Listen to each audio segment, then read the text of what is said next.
IPL के pitches batters के लिए जन्नत बन गई। सनराइजर्स हैदराबाद और रॉयल चैलेंजर्स बेंगलुरु के मैच में T20 का सबसे ज़्यादा रन्स बनने का रिकॉर्ड बन गया।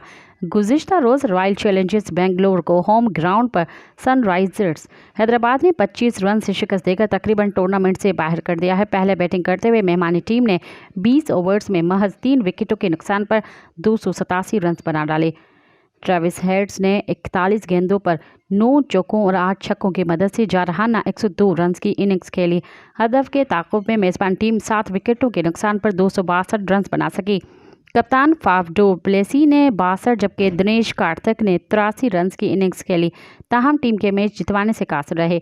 इस मैच में मजमूई तौर पर 549 रन बने, जबकि इससे कबल 523 रन का रिकॉर्ड भी आईपीएल के मौजूदा एडिशन में बना था, जब 27 मार्च को मुंबई इंडियंस और सनराइजर्स हैदराबाद की टीमें मद मुकाबिल थीं।